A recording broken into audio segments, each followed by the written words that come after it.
As since you were a manager, were you involved in the hiring process? I was. I was. Okay. And then how did they do the hiring process? Was it an online application?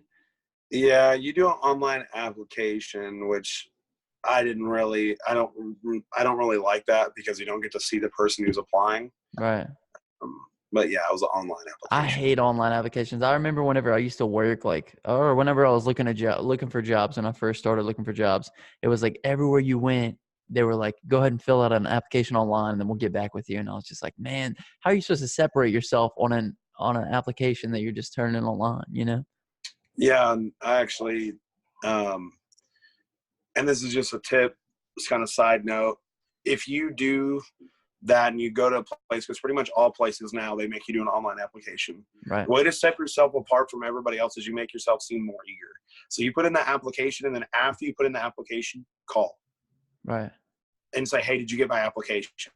And they're Right. like, I don't know. And then if they, I'll check later, then you just call them back like an hour and a half later. It's a fast food restaurant. They only stay busy at most like 45 minutes to an hour at a time.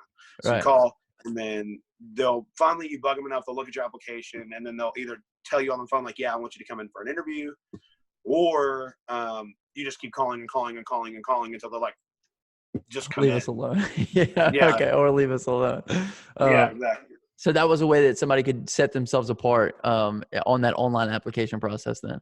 Absolutely. Okay. Did anybody ever do that? Yeah, I did. That's I awesome, did man. that. And then there was other people, and generally, honestly, man, those are usually the best employees. The ones that bugged you the most about wanting to come and work, Right. they're the people who work the hardest. They're the ones who go out of the way to make sure they keep their job and they do a good job. And yeah, I mean, I had 3 or 4 guys that came to work with me on overnights that did that. So.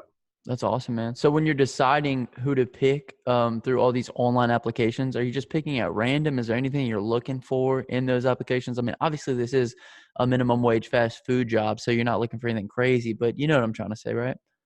Yeah, I mean, so basically, what Whataburger does is it filters. There's a portal. Hmm. It's called WBU. It stands for Whataburger University. Okay. And when you're a manager, yeah, you have access to it, and it sends you applications. Well, what it does is it flags certain words on your application as no-go words and go words. So, whether it's kind of like Indeed, how they pre-qualify an applicant to allow the person to make their decision easier. That's basically what it was.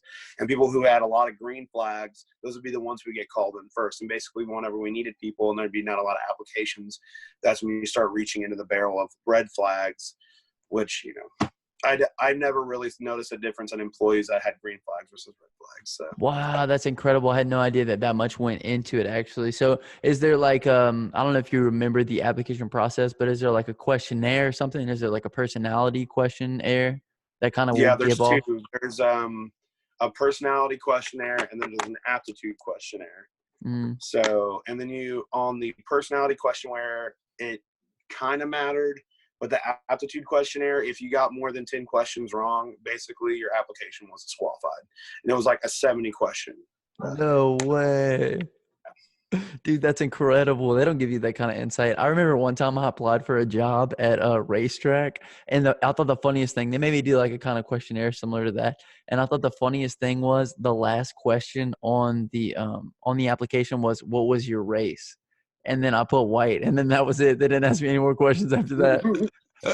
So I thought maybe I thought maybe that had something to do with the hiring process or something, but I got called in and then they offered me a job, but then I was like, you know what, I can't work at a racetrack. But anyway, I just thought I'd mention that. I had no idea that much stuff went into it. So if you were giving advice to anybody filling out online applications, I mean, you would think to some extent that the right answers would kind of be like you kind of be able to pick the right answers. But is there any kind of way that you could stand out on an online application, just with the questionnaire?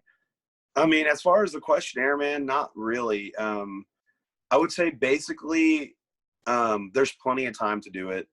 I mean, they allot you, I think, an hour to do so many questions, and Right. they're like one sentence questions. Right. Um, And you could pretty much lie through and it. I think that's why I think that's why you said there's not really that much of a difference between the ones with all the green flags and ones with all the red, you know? yeah, and the biggest thing is, just remember stealing is wrong.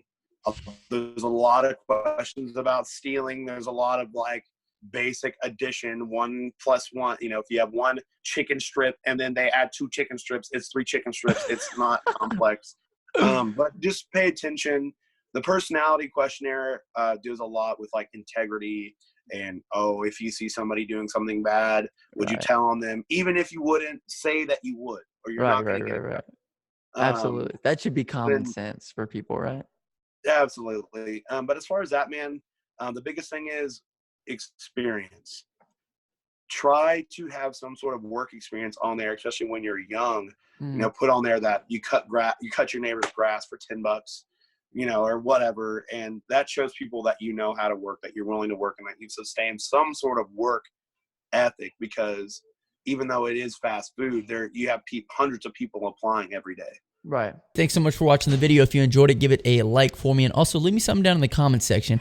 If you'd like to be notified from my future videos, make sure to hit that subscribe button as well as the bell icon so you don't miss anything. If you'd like to watch this podcast in its entirety, there will be a link in the comment section and the description to the full version of the podcast. Also, if you're curious about any of the equipment that I use to make this video, there will be Amazon links in the comment section and the description. If you click through and purchase anything within a 24-hour period using those links, I will get a small commission, and I'll greatly appreciate you for that. If you'd like to sponsor the channel or support it in any other way, I also have Patreon and merch down in the comment section and the description. But I really appreciate you for watching. My name is Justin. This is Forever Self-Employed. And until next time, hustle hard and get that money. Peace.